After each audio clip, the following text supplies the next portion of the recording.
ये मुसलमानों ने से इस मुल्क में बिहार के किशनगंज में आयोजित जमीयत उलमाए हिंद के सम्मेलन में मौलाना महमूद असद मदनी ने सामाजिक न्याय और एकता पर जोर देते हुए एक अहम संदेश दिया। मौलाना मदनी ने बांग्लादेश में अल्पसंख्यकों पर हो रहे अत्याचारों की कड़ी निंदा की और कहा कि किसी भी धर्म में हिंसा की अनुमति नहीं है। उन्होंने सभी देशों से अपील की कि वे अल्पसंख्यकों की सुरक्षा सुनिश्चित करें। भारत में बढ़ती सांप्रदायिकता पर बोलते हुए मौलाना मदनी ने कहा कि मुसलमान आज भीड़ की हिंसा और नफरत का सामना कर रहे हैं। उन्होंने सरकार को चेतावनी दी कि सांप्रदायिकता को बढ़ावा देना देश के लिए खतरनाक साबित होगा। वक्फ संपत्तियों पर सरकार की नीतियों का विरोध करते हुए उन्होंने इसे अल्पसंख्यकों के अधिकारों का हनन बताया। उन्होंने स्पष्ट किया कि धार्मिक मामलों में किसी भी प्रकार का हस्तक्षेप बर्दाश्त नहीं किया जाएगा। मौलाना मदनी ने सभी धर्मों के लोगों को एकजुट रहने का आह्वान किया और कहा कि देश को नफरत नहीं बल्कि प्रेम और भाईचारे की जरूरत है। किशनगंज से उठी यह आवाज पूरे देश को संदेश देती है न्याय, भाईचारे और शांति का। आइए हम सब मिलकर एक मजबूत और एकजुट भारत का निर्माण करें।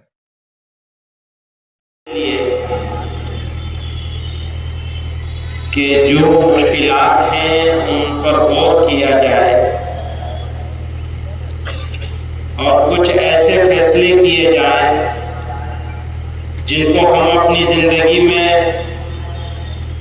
अपने समाज में, अपने घरों में, अपने मोहल्लों में, अपनी बिरादरी में और अपने इलाके में नाफिज कर सकें।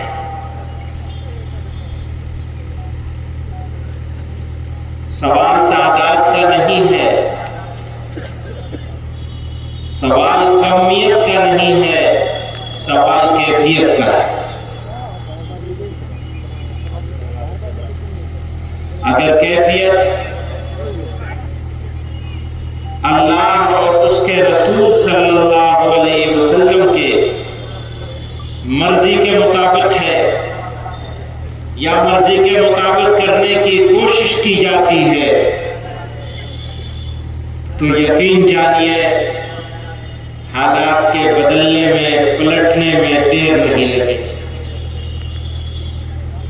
देरी इस वजह से है कि हमने अपने आप को अंदरूनी तौर पर, दाखिली तौर पर कमजोर कर लिया है। मुल्क की मौजूदा सूरत हाल इंतहाई हसास और फिक्र अंगेज है। अफसोस के साथ कहना पड़ता है कि एक खास तबके की बालादस्ती के कयाम और दूसरे तबकात को रुस्वा करने, हाशिए पर धकेलने और महरूम बनाने की बाकायदा और मुनज़्ज़म कोशिशें की जा रही हैं।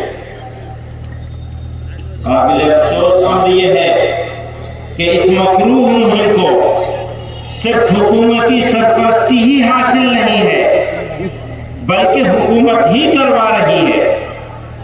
खासतौर पर जब मुसलमानों की बात आती है तो उन्हें कानूनी तौर पर बेबस, समाजी तौर पर अलग और माशी तौर पर कमजोर बनाने की साजिशें उरूज पर उनके मजहब, उनकी शनाख्त और वजूद को गैर जरूरी, यहां तक के नाकाबिल बर्दाश्त बना दिया गया। ये हालात इस नहज पर पहुंच चुके हैं कि आज मुसलमान खुद को राह चलते गैर महफूज महसूस करते हैं। उन्हें सामना है।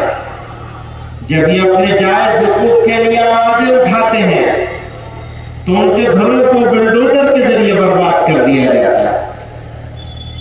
वतन अजीज में मुसलमानों पर सरकारी सरपरस्ती में जारी मुनाफरत और जुल्म और सितम की यह लहर इन्हें शदीद मुश्किलात से दो चार कर रही है। इसी सरजमीन के एक शायर थे, बड़े खूबसूरत अंदाज में अब से बहुत पहले आज के हालात पर रोशनी डाल गए। गजब की फितनासाजी आए है इस आफते जां को, गजब की फितनासाजी आए है इस आफते जां को, शरारत खुद करे है और तोहमत हमें तोहमत लगाते हैं। शरारत खुद करे है और हमें तोहमत लगाते हैं। मेरी बर्बादियों का डालकर इल्जाम दुनिया पर, वो जालिम अपने मुंह पर हाथ रखकर मुस्कुराते हैं। अब इंसानों की बस्ती का ये आलम है कि मत पूछो, लगे है आग एक घर में तो हम साया हवा दे है। कलेजा थाम कर सुनते हैं लेकिन सुन ही लेते हैं, मेरे यारों को मेरे गम की तलखी भी मजाते हैं। बुजुर्गों और दोस्तों, किसी भी महत्व समाज के लिए अदल इंसाफ सबसे बड़ा मेयार है। अदल इंसाफ के बगैर बड़ी से बड़ी रियासत, बड़े से बड़ा मुल्क बाकी नहीं रह सकता। मुल्क में अमन व अमान का क़याम और जराइम से पाक मुआशरे की तश्कील इंसाफ के बगैर मुमकिन नहीं। लेकिन अफसोस के साथ कहना पड़ रहा है कि गुज़िश्ता कुछ अरसे से बिलखुसूस बाबरी मस्जिद, तलाक सलासा जैसे बाद बुनियादी उसूलों की तशरीह की ऐसी मिसालें सामने आई हैं जिन्होंने अदालतों के किरदार पर सवालिया निशान लगा दिया है। मुख्तलिफ अदालतों ने मुस्लिम पर्सनल से मुताल्लिक़ मसाइल को लेकर जो फैसले दिए हैं, उनसे ऐसा महसूस होता है कि इन अदालतों ने कानून की तशरीह के बजाय कानून वज़ा करने की कोशिश की है। 1991 इसको नजरअंदाज करते हुए ज्ञानवापी मथुरा के मुकदमात को काबिल समाअत करार देने का फैसला बहुत वाज़ेह तौर पर काबिल जिक्र है। अब तो वहां पर पहुंच गए हमारे बीच में अब्दुल वाहिद चिश्ती साहब, अंगारा शाह साहब मौजूद हैं अजमेर शरीफ से। सवाल मुल्क का है। ये मुल्क इंसाफ के साथ, बराबरी के साथ, बराबर के हुकूक के साथ, अक़लियतों और अक्सरियत की तफरीक के बगैर मुल्क बाकी रहेगा तो बाकी रहेगा। मुल्क की तरक्की होगी, खुशहाली होगी। बुजुर्गों और दोस्तों, जब यहाँ आया तो मुझसे बांग्लादेश के बारे में सवाल किया। मैंने कहा अगर कोई गैर मुस्लिम किसी मुसलमान के दरमियान में रहता है और वो अपने आप को गैर मुस्लिमों से ज्यादा, गैर मुस्लिमों के इलाके में रहने वाले गैर मुस्लिमों से ज्यादा महफूज नहीं समझता, बाइज्जत नहीं समझता, तो ये मुसलमान के लिए अफसोस, दुख और सदमे का होगा। ये मुसलमान के ऊपर सवाल है। और अक़लियतें, इस पूरे खित्ते में रहने वाली किसी मुल्क की अक़लियतें हो, अगर अक़लियतें चाहे यहां हो चाहे वहां हो, अपने आप को गैर महफूज समझते हैं, अगर उनको ऐसा लगता है कि उनको इज्जत और सम्मान नहीं मिल रहा है, तो याद रखना वो मुल्क मुहज्जब कहलाए जाने के काबिल नहीं है। चाहे हमारा मुल्क हो और चाहे कोई हो, चाहे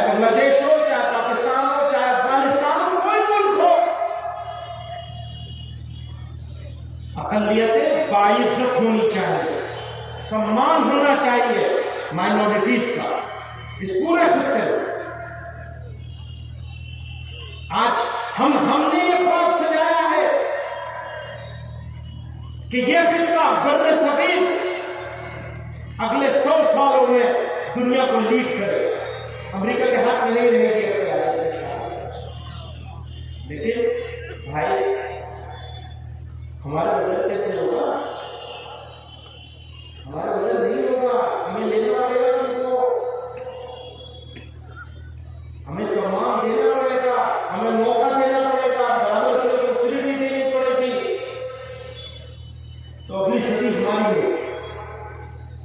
अल्लाह ताला हमें सच्चा मुसलमान बनाए, सही रास्ते पर चलने की तौफीक अता फरमाए और हमारी बदअमालियों से हमारी हिफाजत।